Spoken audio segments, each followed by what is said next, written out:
Hello, welcome to Join Our Town. I'm Sherry Duckworth. Joining me today is Jeff McKissick, President of Defense by Design. Thank you for coming back to the show. Sherry, always good to be the recurring guest on the show. Yes, it's so great to have you. And we're talking about protecting oneself and one's family. Yes. Which, of course, makes me go, I want to know all about how to do that because as a mother, I just want to keep those baby bears real close by, my little cubs. So, well, and I want to keep Mama Bear and Daddy Bear safe, too. Yes, definitely. Absolutely. Well, let's just get started for those who are watching you for the first time today. If you can give us a little bit of background on yourself.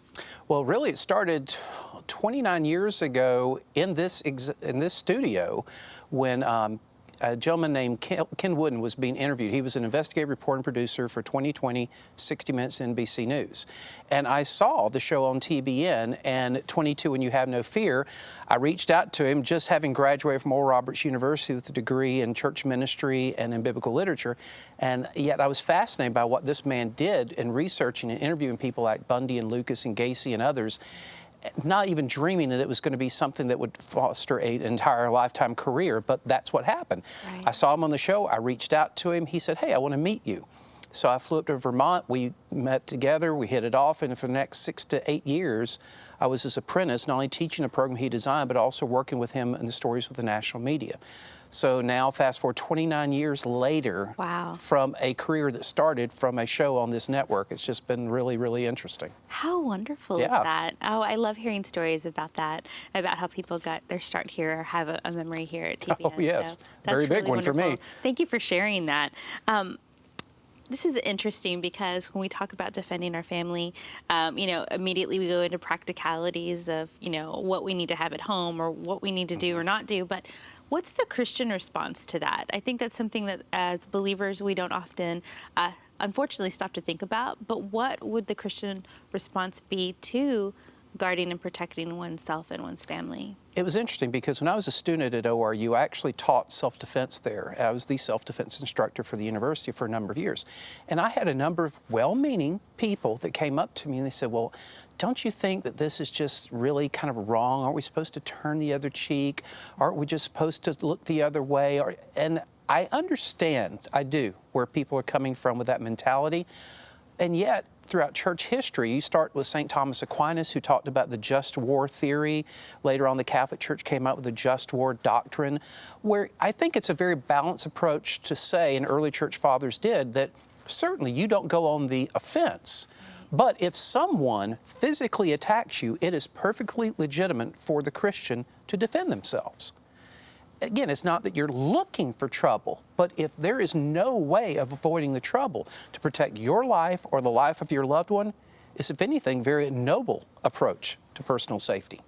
So turn the other cheek. How would you explain that to someone who would say, well, that's what we're supposed to do, though? And I hear what they're saying, and yet most theologians and biblical scholars that have looked at that scripture have all said about the same thing, that really what Jesus was alluding to was a slap on the cheek, which in that day was an insult. It was a way of hurling an insult at someone, not unlike when we see movies where French revolutionaries or others come up and they take the glove and they slap the person, I challenge you to a duel. Right. It was a form of challenge or insult. It was not a physical attack. Okay. That's good. So I agree. And the same thing if you're caught in a situation for road rage and you're on the street or you're on the road and someone honks or they send some sign language your way, what should be your response? Turn the other cheek. Right. Go on.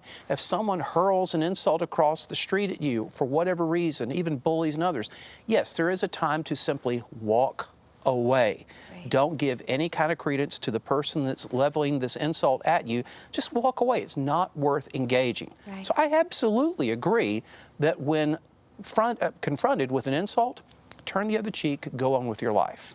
So that brings me to my next question. What's the difference between when considering self-defense and protecting others, the difference between being a martyr and being a victim? I remember this has been about 25 years ago, a church I was attending here in the Dallas-Fort Worth area. We'd had a missionary come in with he and his wife one year, like many churches do, and it was about a year or so later that the pastor announced to the congregation that that same missionary and his wife had been killed on the missions field in Africa. What had happened is they were going down a road and someone had flagged them down the side of the road. Their car had been broken down, or so they thought. So the missionary and his wife got out to lend assistance, to be a good Samaritan. And unfortunately, these were bandits who not only robbed them, but killed them as well. Oh, goodness. And I remember that day, and this is again about 25 years ago, talking about how they were martyrs for their faith.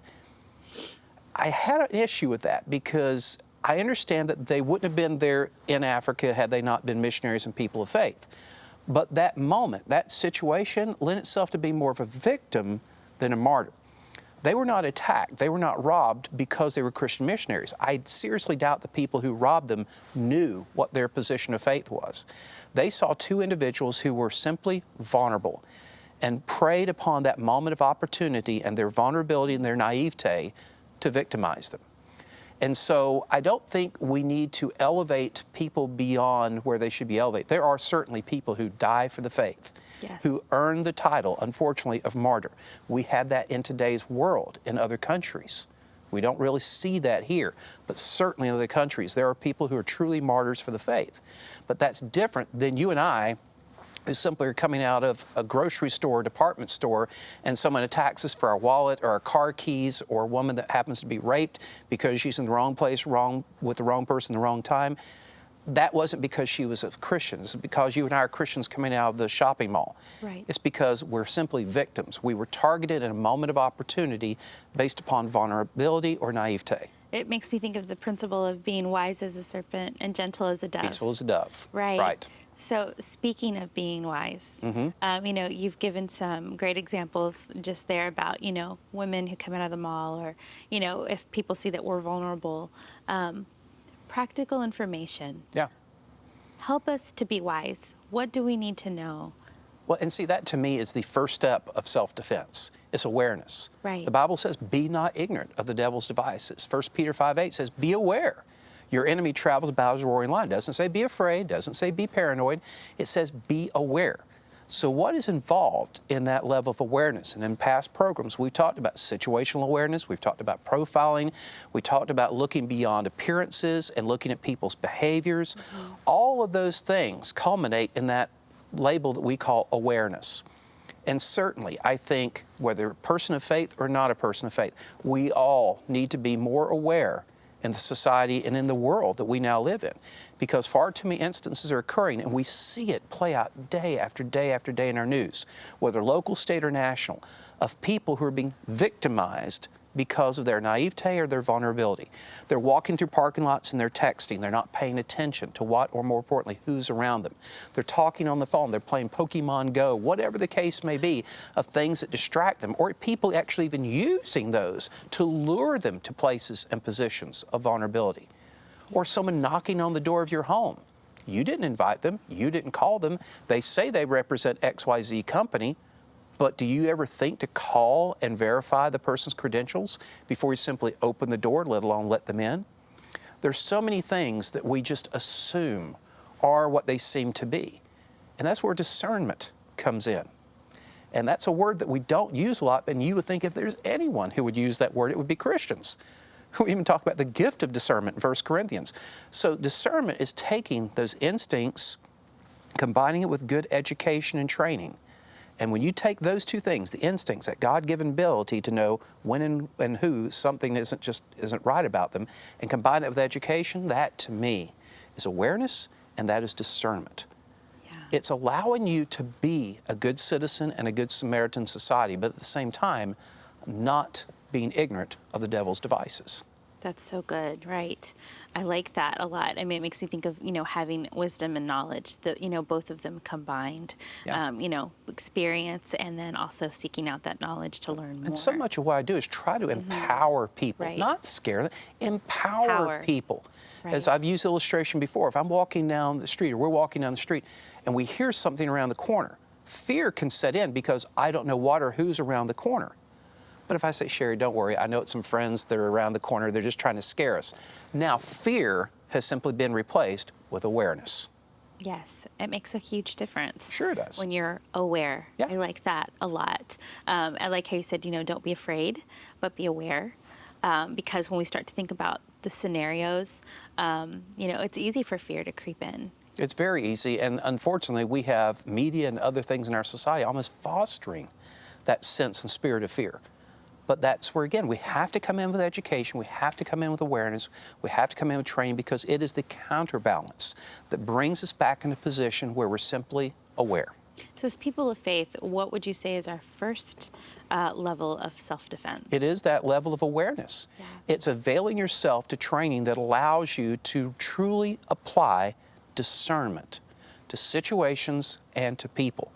It's that old adage of just simply not being there. I remember years ago when I first started martial arts, I had this Asian instructor came into my studio, and someone asked him, Master so-and-so, you've been trained for years and years and years. What's the first step of self-defense? He said, first step of self-defense, no be there.